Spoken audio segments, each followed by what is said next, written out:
Veg soup கடையில் வைக்கிற மாதிரி எப்படி செய்கிறதுன்னு பார்ப்போம். நல்லா ஆயில் கொஞ்சம் போட்டுக்குவோம்.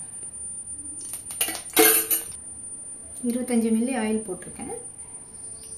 200 கிராம் காளான் போட்டு இதை வறுத்துக்குவோம்.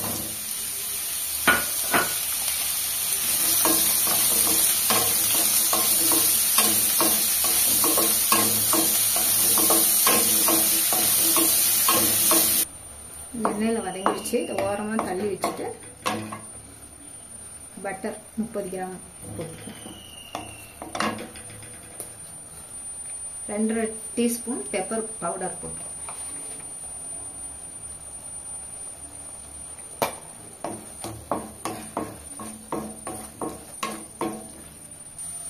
பெப்பர் பவுடர் நல்லா ஆயிலில் பொரியணும். தேவைப்பட்டா மஞ்சத்தூள் உங்களுக்கு கலருக்காக லைட்டாக, ரொம்ப போடக்கூடாது, லைட்டாக போட்டு. மஞ்சத்தூளும் நல்லா ஆயிலில் பொரியணும். அதுக்கப்புறம் 1/2 லிட்டர் தண்ணி ஊற்றிக்கணும்.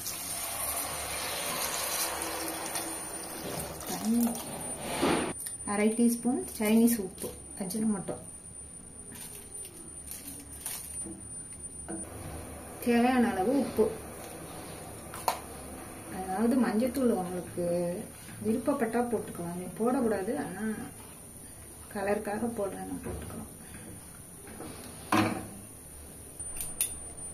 1/2 டீஸ்பூன் கார்ன்ஃப்ளவர் போட்டு தண்ணியில் 50 மில்லி தண்ணியில் கரைச்சி ஊற்றிக்கணும்.